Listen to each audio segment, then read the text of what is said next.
प्रधानमंत्री नरेंद्र मोदी इंडोनेशिया की यात्रा पर जा रहे हैं। जकार्ता रवाना होने से पहले प्रधानमंत्री ने अपने डिपार्चर स्टेटमेंट में लिखा कि मैं जकार्ता इंडोनेशिया की यात्रा महामहिम श्री जोको विडोडो के निमंत्रण पर आसियान संबंधित बैठकों में हिस्सा लेने के लिए कर रहा हूं। मेरा पहला कार्यक्रम 20वां आसियान भारत सम्मेलन होगा। मैं आसियान नेताओं के साथ साझेदारी, जो कि अब चौथे दशक में प्रवेश कर रही है, और भविष्य की रूपरेखा पर चर्चा को लेकर आशान्वित हूं। आसियान के साथ संबंध भारत की एक्ट ईस्ट पॉलिसी का एक महत्वपूर्ण स्तंभ है। बीते साल हुए व्यापक रणनीतिक साझेदारी ने हमारे संबंधों को नए आयाम दिए हैं। इसके बाद मैं 18वें पूर्वी एशिया सम्मेलन में हिस्सा लूंगा। यह मंच क्षेत्र के महत्वपूर्ण मुद्दों खाद्य, ऊर्जा, सुरक्षा, पर्यावरण, स्वास्थ्य और डिजिटल बदलाव पर उपयोगी अवसर प्रदान करता है। मैं वैश्विक चुनौतियों पर पूर्वी एशियाई नेताओं के साथ सामूहिक सहयोग पर विचारों के आदान प्रदान को लेकर उत्सुक हूं। बीते सालों में हुए G20 शिखर के सम्मेलन के दौरान मेरी यात्रा की यादें ताज़ा हो उठी हैं, और मैं आश्वस्त हूं कि यह यात्रा भी हमारे संबंधों को आसियान क्षेत्र में और भी प्रगाढ़ बनाएगी।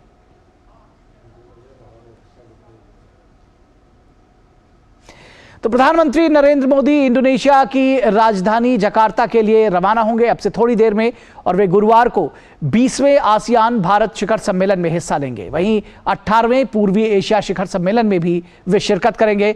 इंडोनेशिया 43वें आसियान शिखर सम्मेलन की अध्यक्षता कर रहा है। जकार्ता में हो रहे 18वें पूर्वी एशिया और आसियान भारत शिखर सम्मेलन में प्रधानमंत्री शिरकत करेंगे। गुरुवार को वे सम्मेलन में हिस्सा लेंगे। आसियान देशों के साथ भारत मुक्त व्यापार की ओर बढ़ना चाहता है। इस लक्ष्य को साल 2025 तक पूरा करना है। प्रधानमंत्री की यात्रा के दौरान समझौते की समीक्षा की जाएगी। Theme of their chairship is ASEAN Matters, Epicentrum of Growth. Within this framework, Indonesia organized a flagship event, ASEAN Indo-Pacific Forum, to implement ASEAN Outlook on the Indo-Pacific. This is an event which is focused on increasing connectivity of ASEAN to the Indo-Pacific by involvement of businesses and industry. So it's a track 1.5 event which they have organized. Bharat और ASEAN के बीच 25 साल की dialogue partnership 15 साल की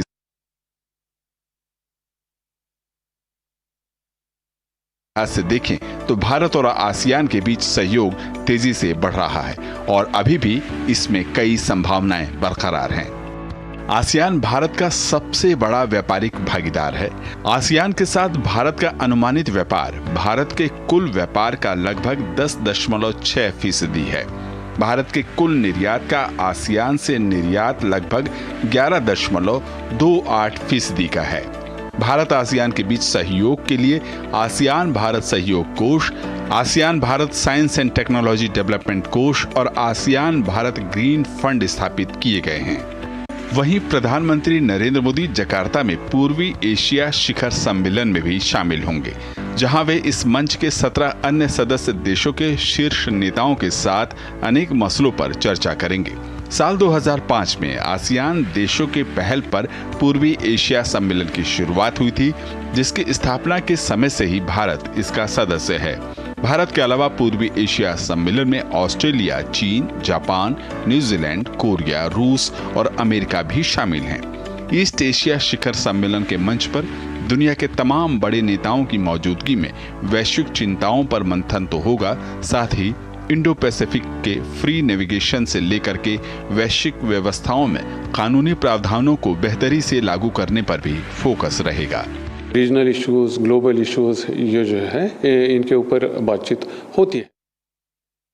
कि Jakarta में होने वाले जो सम्मेलन है, आसियान भारत शिखर सम्मेलन है, वो कितना महत्वपूर्ण है, और प्रधानमंत्री नरेंद्र मोदी जकार्ता के लिए रवाना हुए हैं। हमारे संवाददाता राजेश राज हमारे साथ जुड़े हुए हैं। राजेश, क्या जानकारी आप देंगे हमें? बेहद महत्वपूर्ण सम्मेलन में शिरकत करने के लिए प्रधानमंत्री जकार्ता के लिए रवाना हुए हैं। हाँ, देखिए, वो बस यहाँ से दिल्ली एयरपोर्ट से रवाना हो रहे हैं और उन्होंने का स्वागत करते हुए यहाँ से इंडोनेशिया के लिए उड़ान भरने है उड़ान भर रहे हैं। और प्रधानमंत्री नरेंद्र मोदी 30वें आसियान भारत शिखर सम्मेलन और 18वें। तो राजेश की आवाज़ हम तक नहीं पहुंच पा रही है, नेटवर्क में कुछ दिक्कत है, लेकिन ये तस्वीरें आप देख रहे हैं। प्रधानमंत्री नरेंद्र मोदी इंडोनेशिया की राजधानी जकार्ता में 18वें पूर्वी एशिया और आसियान भारत शिखर सम्मेलन में शिरकत करने के लिए रवाना हुए हैं। गुरुवार को वे इस सम्मेलन में हिस्सा लेंगे और आसियान देशों के साथ भारत मुक्त व्यापार की ओर बढ़ना चाहता है और इस लक्ष्य को साल 2025 तक पूरा करना है। ऐसे में प्रधानमंत्री की इस यात्रा के दौरान इस समझौते की समीक्षा की जाएगी। तो कुल मिलाकर बेहद महत्वपूर्ण है ये प्रधानमंत्री नरेंद्र मोदी की यात्रा। और गुरुवार को 20वें आसियान भारत शिखर सम्मेलन में हिस्सा लेंगे, वहीं 18वें पूर्वी एशिया शिखर सम्मेलन में भी शिरकत करेंगे। और इंडोनेशिया 43वें आसियान शिखर सम्मेलन की अध्यक्षता कर रहा है। 10 देश जो है वो आसियान देशों में शुमार होते हैं और भारत के साथ इस शिखर सम्मेलन में बैठक होगी। तो बेहद महत्वपूर्ण है ये शिखर सम्मेलन और तमाम मुद्दों में, जिसमें व्यापार से लेकर रणनीतिक मुद्दे शामिल हैं, सुरक्षा रक्षा से जुड़े मुद्दे शामिल हैं। हमारे संवाददाता राजेश राज एक बार फिर हमारे साथ जुड़े हुए। राजेश, किस तरह से इस दौरे के महत्व पर जानकारी दे रहे थे? राजेश से जुड़े उससे पहले हम बता दें कि 8 से लेकर 10 तारीख तक, जब हम 9 और 10 में विशेष तौर पर नई दिल्ली में G20 शिखर सम्मेलन हो रहा है, उससे ठीक पहले प्रधानमंत्री का जो जकार्ता दौरा है, तो वो ये दर्शाता है कि कितना महत्वपूर्ण है ये दौरा। और G20 से ठीक पहले वहाँ जाना भी प्रधानमंत्री ने उसको मिस नहीं किया। हमारे साथ हमारे संवाददाता राजेश राज जुड़े हुए हैं। राजेश, किस तरह से इस दौरे के महत्व के बारे में आप जानकारी दे रहे थे? देखिए, प्रधानमंत्री नरेंद्र मोदी यहाँ पालम टेक्निकल एयरपोर्ट से उड़ान भर चुके हैं और जो पूर्वी एशिया शिखर सम्मेलन है उसमें भाग लेने के लिए उनकी ये 2 दिवसीय जो यात्रा है बेहद महत्वपूर्ण यात्रा है। और प्रधानमंत्री नरेंद्र मोदी 20वें आसियान भारत शिखर सम्मेलन और 18वें पूर्वी एशिया शिखर सम्मेलन में भाग लेंगे। और ये माना जा रहा है कि ये जो सम्मेलन है बेहद महत्वपूर्ण है, इसलिए भी कि जब देश में G20 जो है उसका आयोजन किया जा रहा है और अपने तमाम व्यस्त कार्यक्रमों के बीच प्रधानमंत्री नरेंद्र मोदी इंडोनेशिया के लिए रवाना हो रहे हैं। तो आप समझ सकते हैं कि इसका महत्व कितना व्यापक रहा होगा कि जब भारत एक तरफ G20 की मेजबानी कर रहा है और ऐसे में जबकि दुनिया भर के मुल्क के जो राष्ट्राध्यक्ष हैं वो हिंदुस्तान आ रहे हैं और उसके ठीक पहले प्रधानमंत्री नरेंद्र मोदी आज उड़ान भर रहे हैं और कल वो शाम जो है वो वापस आएंगे और कल दिन भर जो है गहमा गहमी भरा दिन रहेगा। और जो विदेश मंत्रालय ने जानकारी दी थी उसके मुताबिक 20वां आसियान भारत शिखर सम्मेलन पिछले साल भारत आसियान संबंधों के व्यापक रणनीतिक साझेदारी तक पहुंचने के लिए पहला शिखर सम्मेलन है। शिखर सम्मेलन है जी बिल्कुल, बेहद महत्वपूर्ण यात्रा है राजेश, इस पर हम और विस्तार से आपसे चर्चा करेंगे। बहुत शुक्रिया इस तमाम जानकारी के लिए और इस विशेष तस्वीरों के लिए जो आपने हमारे दर्शकों के साथ साझा की है। और बेहद महत्वपूर्ण है ये सम्मेलन और आसियान में किस तरह से भारत की भूमिका लगातार बढ़ रही है, इस विषय पर हम चर्चा करेंगे और आज यही हमारे विशेष का विषय भी है। इस बेहद महत्वपूर्ण सम्मेलन पर हम चर्चा करेंगे। आसियान में भारत की बढ़ती भूमिका, ये आज का हमारा विशेष है और इस पर हम विशेष बातचीत करेंगे अपने खास मेहमानों के साथ। आसियान में भारत की बढ़ती भूमिका, हमारे साथ में 2 खास मेहमान इस विषय पर चर्चा करने के लिए जुड़े हुए हैं। आज का हमारा विशेष है आसियान में भारत की बढ़ती भूमिका। हमारे साथ इस विषय पर बातचीत करने के लिए एम्बेसडर शीलकांत शर्मा, जो कि फॉर्मर सीनियर डिप्लोमेट हैं, जुड़े हुए हैं। एम्बेसडर शर्मा, बहुत स्वागत है आपका। और साथ ही साथ डॉक्टर अंशु जोशी, जो कि professor school of international studies JNU new Delhi से जुड़े हुए हैं। प्रोफेसर जोशी, बहुत स्वागत है आपका हमारे साथ इस चर्चा में जुड़ने के लिए। एम्बेसडर शर्मा, अगर आपके साथ शुरुआत करना चाहें, आसियान देशों के साथ भारत के संबंध, ये सम्मेलन और साथ ही साथ ईस्ट एशिया समिट, किस तरह से इसके महत्व को बताना चाहेंगे आसान शब्दों में हमारे देश के लोगों के साथ, सभी के साथ? आसियान के साथ भारत के संबंध बहुआयामी हैं। जो भारत का आसियान के साथ ट्रेड है, आज ट्रेड टर्नओवर है वो $137 बिलियन है, वो बड़ी मात्रा में है इस समय, और सिर्फ यूरोपियन यूनियन के ही का ट्रेड हम उससे ज्यादा है। तो आसियान भारत का पड़ोसी है बिल्कुल। अंडमान निकोबार और जो इंडोनेशिया का जो आइलैंड है उसके बीच में मुश्किल 50 नॉटिकल माइल का डिफरेंस है। तीसरा ये कि जो भारत की एक्ट ईस्ट पॉलिसी है पिछले 20 सालों से चल रही है वो, और खासकर पिछले 10 सालों में बहुत एक्टिवेट हुई है। उस पॉलिसी के चलते भारत ने आसियान सेंट्रलिज्म, आसियान सेंट्रलिटी को लेके पूरा जो एशियन सिक्योरिटी का और एशियन पूरा जो दुनिया का सेंटर ऑफ ग्रेविटी एशिया में आ रहा है, उसको लेकर भारत ने आसियान को बीच में रखा, मध्य में रखा है। और ये भारत की जो महत्ता, भारत जो आसियान को महत्ता देता है, वो भी वो बड़े अच्छे से रेसिप्रोकेट होती है आसियान के द्वारा।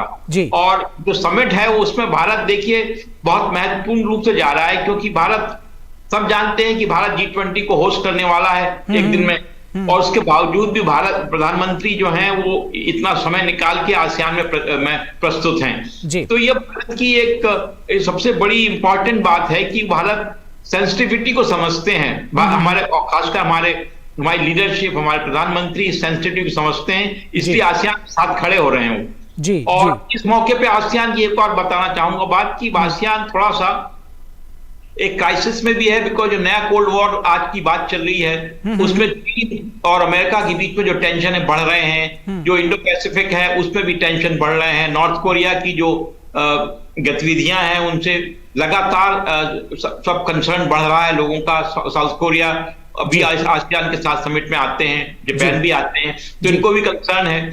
और देखा शी जिनपिंग वहां भी जा रहे हैं, आसियान समिट है उसमें भी शी जिनपिंग नहीं जा रहे हैं। तो ये एक नई जो समझ लीजिए इन्फ्लेक्शन पॉइंट चल रहा है इंटरनेशनल डेवलपमेंट में, उस समय भारत का आसियान के साथ जोड़ना एक और अहम भूमिका में है।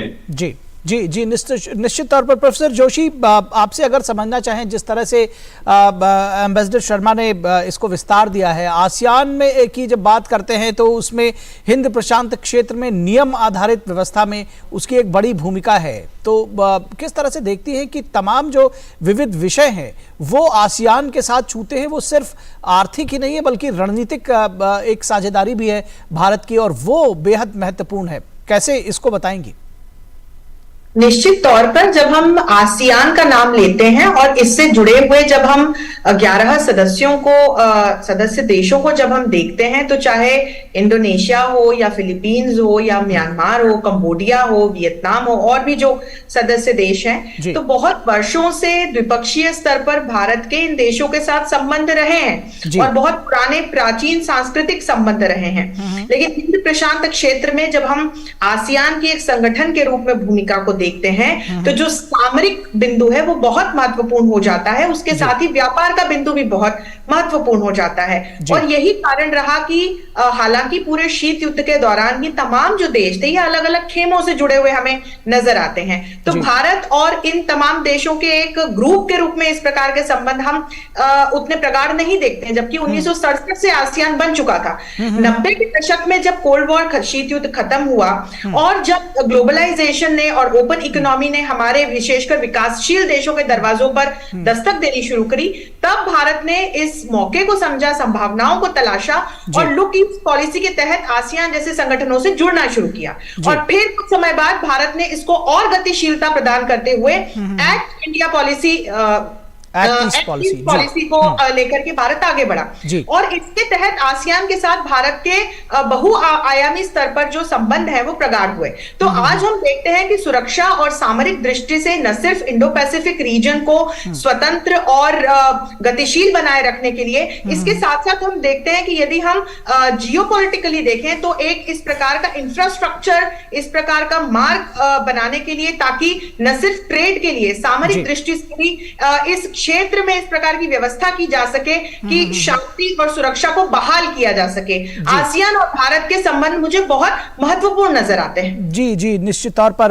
एम्बेसडर शर्मा, जब हम बात 18वें जो पूर्वी एशिया समिट है उसकी बात करें, अगर इस बार के समिट की बात करें, क्या महत्वपूर्ण बिंदु हो सकते हैं? बहुत आशाओं के साथ में ये समिट हो रही है और ये इस बात की उम्मीद की जा रही है कि कुछ तमाम पॉजिटिव्स इसमें से आ सकते हैं। क्या आपको लग रहा है? देखिए, ये जो है आसियान की फितरत ये है कि वो हमेशा जो काम हो सकता है, जो डुएबल्स हैं, उस पर फोकस करते हैं। और वो उन्होंने जो राजनीतिक जो कठिनाइयां हैं, जो रवि संधियां हैं, उनको अलग करके रखते हैं वो। तो एक तरह से उनका सारा जो दृष्टिकोण है वो रचनात्मक होता है। और भारत का भी यही दृष्टिकोण है। भारत का, आप देखिए, दुनिया में भारत की जो पूरी जो साख है वो ये है कि सब जानते हैं भारत एक्सेप्टेबल है, भारत का कोई अल्टीरियर मोटिव नहीं है। और भारत दुनिया के जो वैश्विक इश्यूज हैं उनमें आगे बढ़ के बात करना चाहता है, चाहे वो क्लाइमेट चेंज हो, चाहे वो डिजास्टर रिलीफ हो, चाहे वो फूड क्राइसिस हो, चाहे वो फ्यूल क्राइसिस हो। इन सब चीजों में भारत ने एक रचनात्मक भूमिका अपनाई है। फिर जो यूक्रेन की लड़ाई है उसकी छाया पड़ रही है, इस जो भी इंटरनेशनल मीटिंग होती है उस पर इसकी छाया पड़ती है। तो आसियान पे भी इसका प्रभाव है, पर अब ये देखना है क्या होगा इसमें।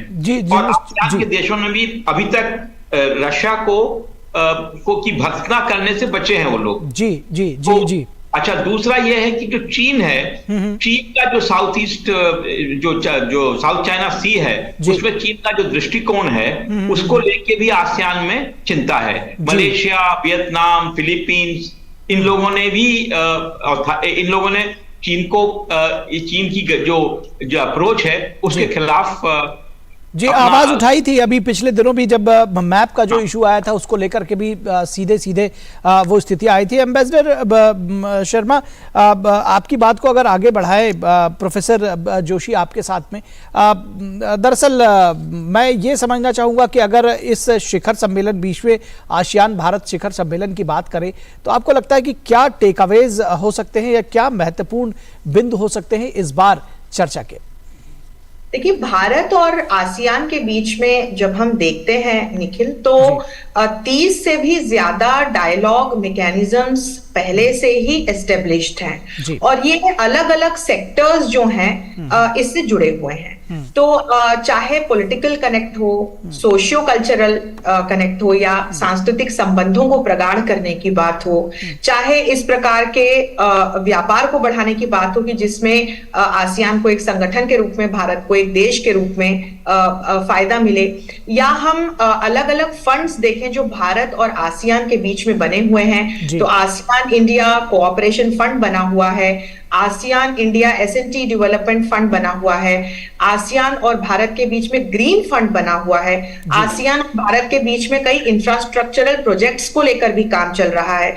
तो मुझे लगता है कि व्यापार का क्षेत्र, सामरिक क्षेत्र, एग्रीकल्चर को अगर हम देख लें, और एक बहुत महत्वपूर्ण क्षेत्र है ब्लू इकोनॉमी का, जिसके बात हमारे माननीय प्रधानमंत्री अलग अलग शिखर सम्मेलनों के मंच से कर रहे हैं। तो ये आसियान को एक संगठन के रूप में और इसके सदस्य देशों के जब हम लोकेशन को देखते हैं तो ब्लू इकोनॉमी मुझे एक बहुत महत्वपूर्ण ऐसा क्षेत्र नजर आता है जिसको लेकर के भारत और आसियान के बीच में इस शिखर सम्मेलन में कुछ ठोस कदम उठाने की बात हो सकती है। जी, निश्चित तौर पर आपने बहुत महत्वपूर्ण विषय उठाया और ब्लू इकोनॉमी की चर्चा की। दरअसल आसियान देशों के साथ भारत के संबंध और जिस तरह से प्रधानमंत्री नरेंद्र मोदी G20 बैठक से ठीक पहले, जो कि दिल्ली जिसके लिए सजकर तैयार है, उससे ठीक पहले वहां गए हैं, तो आसियान और जो ईस्ट एशिया समिट है उसके महत्व को समझा जा सकता है। फिलहाल एम्बेसडर शर्मा और प्रोफेसर जोशी, आप दोनों लोगों का बहुत शुक्रिया हमारे साथ इस चर्चा में जुड़ने के लिए और अपने विचार